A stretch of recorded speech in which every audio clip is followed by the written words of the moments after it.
Elephants are the largest land mammals on planet Earth and undoubtedly one of the most awe-inspiring creatures. Their size, unique shape, intelligence and strong family bonds have amazed and inspired humans throughout the beginning of time. In many religious beliefs and folklore, the elephant has become a symbolic figure, evident in countless historical paintings, carvings and drawings. Despite this, mankind in the latter centuries has nevertheless managed to commit countless atrocities against these gentle giants, all in the name of money and fueled by greed. 3 adventurous women, Gabi from Germany, Kazia from Kenya, and Casilla from Brazil, spent a day and a night getting to know the elephants of the Knysna Elephant Park, going on a morning elephant back ride, learning more from the caretakers of these amazing animals, and even feeding a baby elephant. Join these 3 women as they discover the sad and mystical story of the Knysna elephants.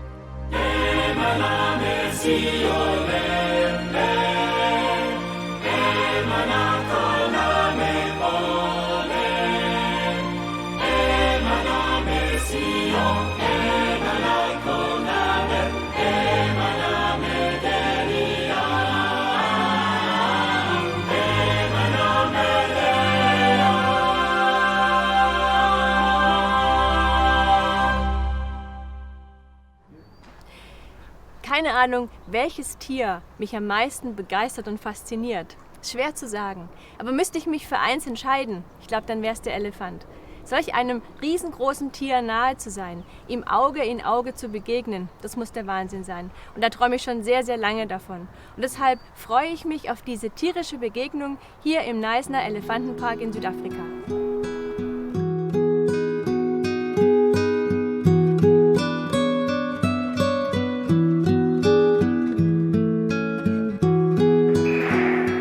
Early dawn finds these elephants awake, and they are led out of their secure sleeping area into the wide open spaces of the farm, sometimes to tourists who are waiting in anticipation for their elephant back rides, a once-in-a-lifetime experience.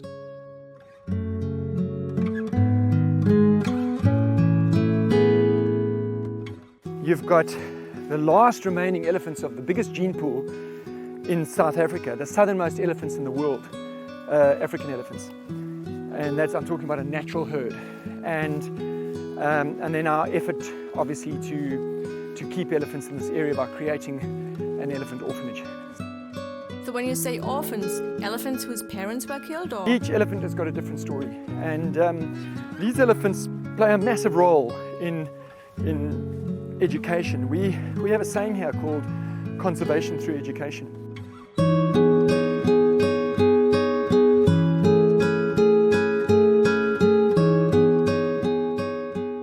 We started off in 1994 with 2 little elephants, Harry and Sally, who were tiny little guys. And it really started all because of the elephants in the Knysna forest, the fact that there was only 1 left. And what we wanted to do was get elephants in so that we could educate people about the past so that this whole indictment on man would not reoccur. The Knysna Elephant Park is a free-range, controlled environment situated near the town of Knysna on the southern coast of South Africa. Here, the elephant are free to walk and browse in the fields, as they would in the wild. However, they do need handlers and guides with them constantly, as they are actually living among and interacting with people. These elephants are never asked to perform tricks or behave in a manner that is not natural to them. They pretty much roam around wherever they want to go. If they want to drink water or go and eat or go and swim in the dam, they're allowed to do that. They're allowed to mate and have babies as they wish. So it's very, very special. Harry and Sally were the first 2 elephants to arrive at this park. They were quite young and came from the world-renowned Kruger National Park, where they had been part of a culling and translocation program. In 1994, the Kruger Park stopped the program and no more elephant came out of the park after that.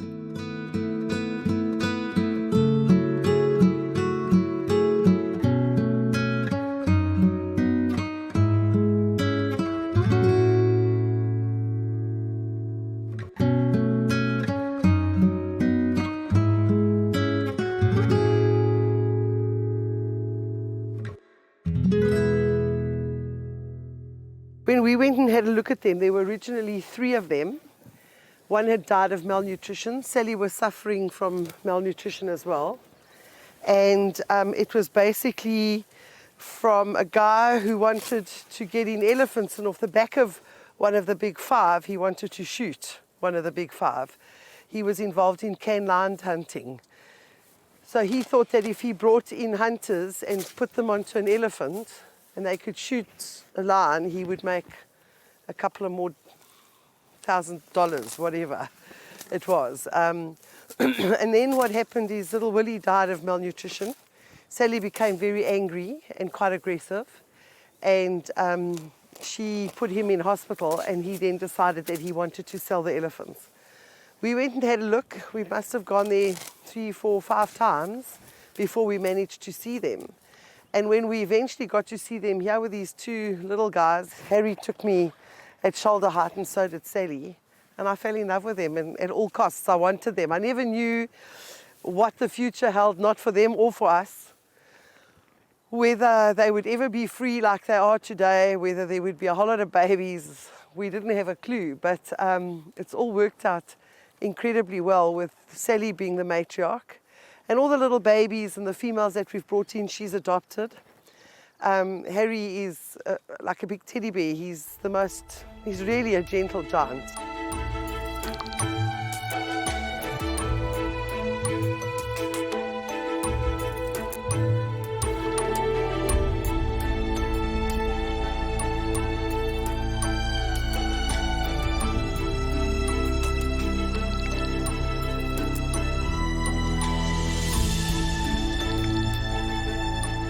Thank you so much, Arnold, for this lovely ride. You know, this guy is almost like a big leather sofa.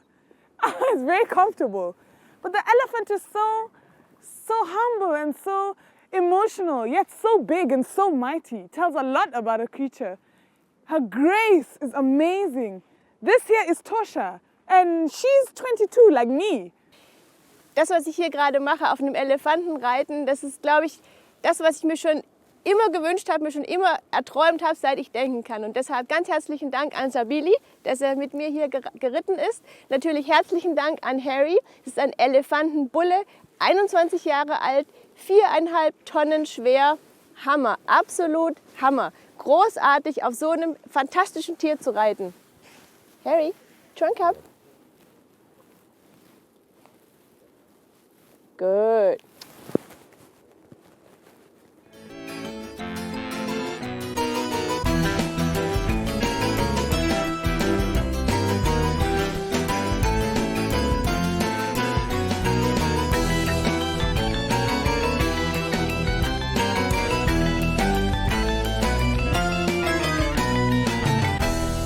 Muito obrigada pelo passeio, eu amei.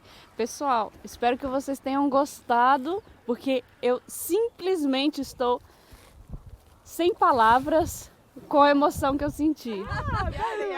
Did you feel the skin? Yeah. It's just amazing. It is. It's like really, really tough. Like, we passed by a thorn bush, and it just went, and nothing happened, you know? But then when I... So sensitive. So sensitive. And Harry, he could talk. It was like if you say, Harry, talk to me. Good. Oh, is it? They understand English. I received gifts.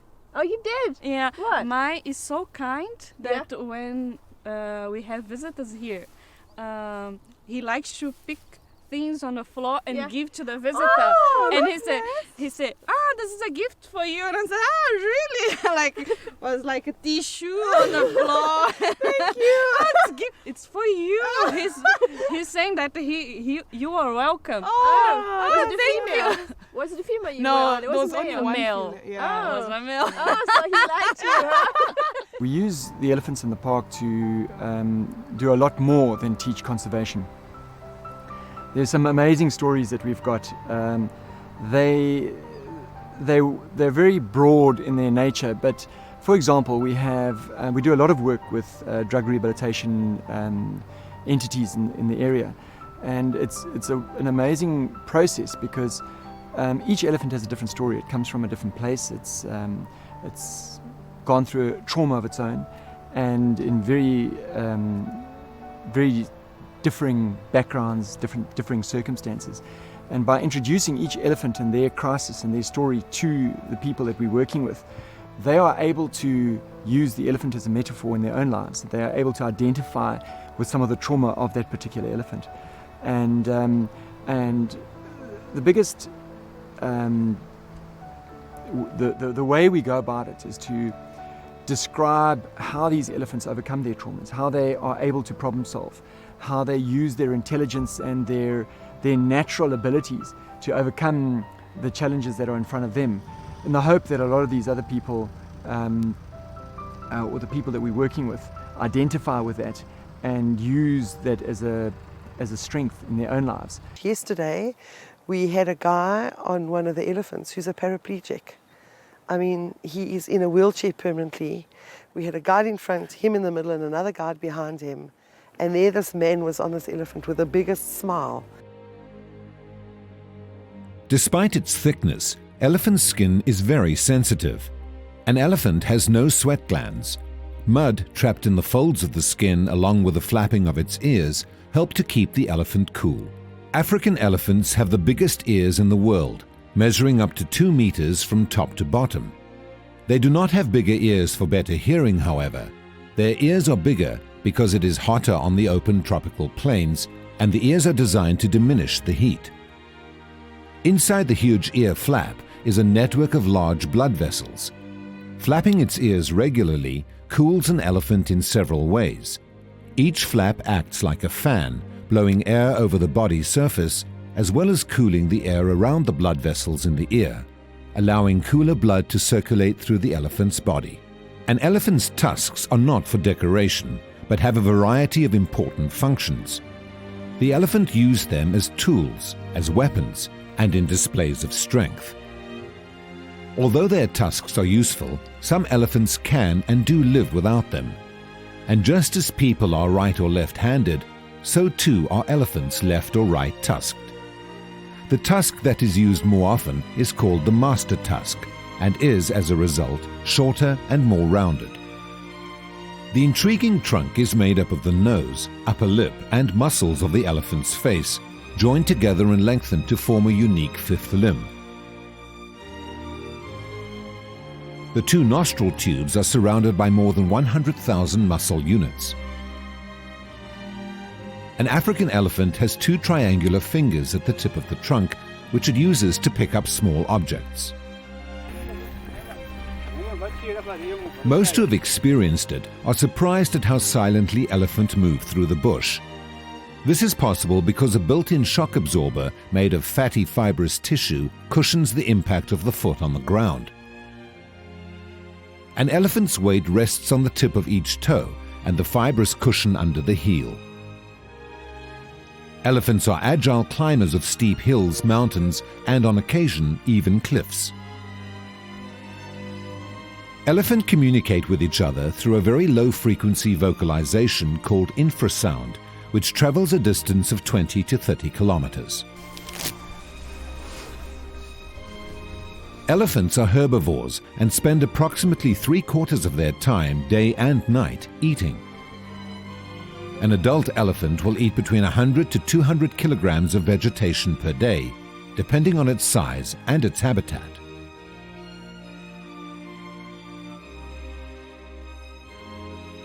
You take that whole structure with elephants. You take the cow, the matriarch, take us. We've got our grandmothers up top there. And you know, if she talks, you listen. I watched my mom listening to my gran, and there was no arguments. I watched my gran listening to my great-gran. Myself and my daughter, there's that definite structure. And that's what elephants have got. The only thing is they've got it right. We haven't quite got it right yet. You take the bulls. When the dominant bull goes to the waterhole to go and drink, the other bulls don't go. He drinks first. He walks away, then the others go. That's the way it is. If only we can take some rules out of the jungle, I reckon we'd be a better human race. If an elephant becomes sick, herd members will bring it food and help support it as it stands. If it dies, they will try to revive it with food and water for a while. Once it is clear that an elephant is dead, the herd will become very quiet and will stay at the grave for days afterwards. If the elephant had a particularly close relationship with its deceased peer, it can show signs of depression. Even years later, elephant have been observed revisiting the site where one of their herd or family died. They will often remain here for days at a time, mourning the loss of that one. How do you feel about your mum or your grandmother? How would you feel if you lost a child? Elephants have exactly the same emotions. It is clear that elephants are capable of great emotion, including sadness, joy, love, jealousy, fury, grief, compassion, and distress.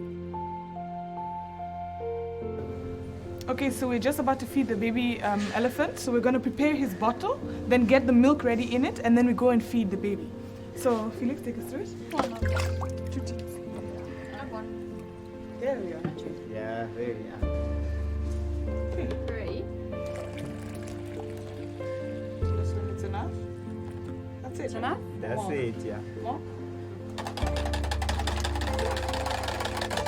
This is the hole.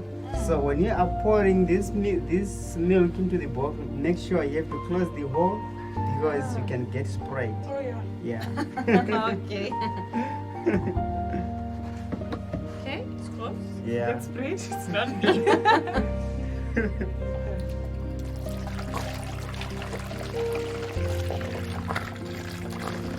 Put the teeth. Putting it some teeth a little bit difficult for you guys, but Sure. yeah, Show Castilla. myself I do it like this. I hold it on one side and then I pull it like this. That's it. There you are. Well done. Well done, yeah. Bottle. Yes. Here you go. Here you That go. is Yeah, stand still.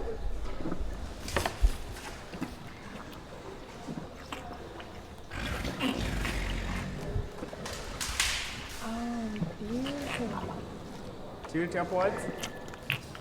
Yeah. That's it. Finish. Leah. It's Leah. It's good? Yeah? Good? Is it good?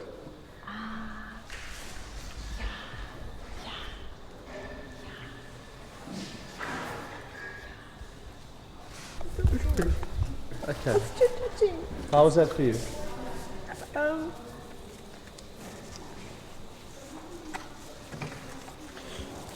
Ich glaube, es ist eine unbeschreibliche Erfahrung, so nah an dem Elefanten dran zu sein und sogar ein Elefantenbaby zu füttern.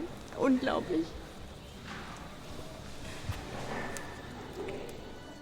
African elephants once numbered millions across Africa, but tragically, by the mid-1980s, their populations had been devastated by poaching. The status of the species now varies greatly across the continent. Some populations remain in perpetual danger due to poaching for meat and the huge and deplorable international demand for ivory. I believe each person that comes in and understands and touches this animal and falls in love with it, in turn want to go out there and keep the space for them, keep them alive, not buy the ivory, not just agree to, I'll just buy that, or I'll just go and do that, or how about a leather belt? I don't want to be misunderstood, because I believe that you've got to have a balance. If there's too many, they've got to be culled, but then culling is done in a very orthodox way, whereas poaching isn't. And I don't believe that the wildlife should be exploited the way it is being.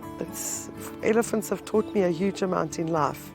They've taught a lot of giving and compassion, and that special bond that they have with each other is amazing. And I watch Sally, who's never had a baby, but every little baby that comes in, how she accepts that little one and nurtures it, and if that little thing performs or moans or one of the other ones push it over, she's there to protect it. I don't know, it's just absolutely incredible working with them. You can't explain it until you do it. Come, Sally, stop. Sally. every day when we get up on this farm, we don't look at these elephants and say, oh, we're so lucky. We look at it as being an absolute privilege. It is such a gift to be able to wake up and look out your bedroom window and there's Harry or there's Sally, or walk out in your gown and you go and give them an apple. It's amazing to think that these huge, gentle giants can touch you in the way that they do. These creatures are God's creation, and it's a wonderful way of bringing them close to nature. Through the elephant, we can do so much. We can reach out to so many people and people in different circumstances. I mean, if you think about it, to be able to stand this close and to be able to hug her, and she's quite comfortable with it. I don't know, I think it's amazing. It's just very special.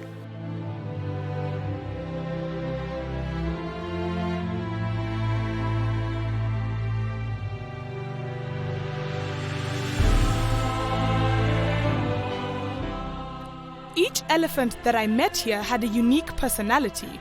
I am convinced of the fact that God created them in this way, just as He created unique humans, each with a different character.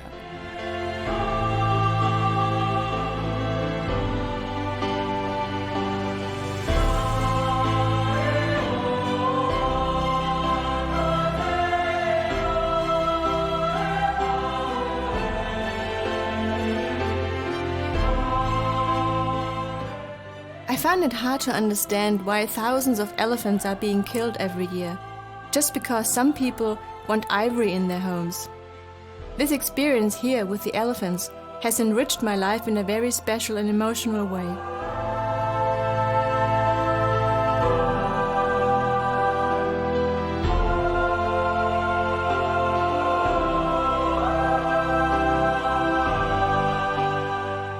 This world is full of distressed people with all kinds of problems. I'm so happy to see that these elephants, who also had problems, are helping people overcome difficulties in their lives.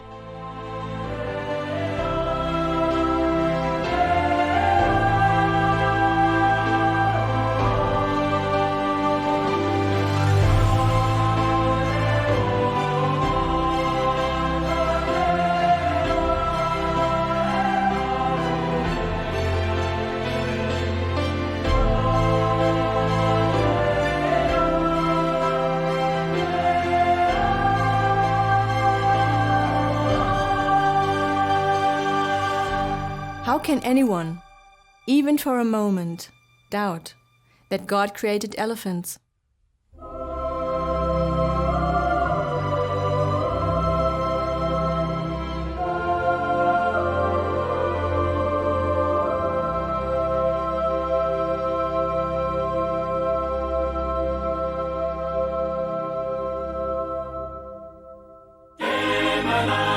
Merci.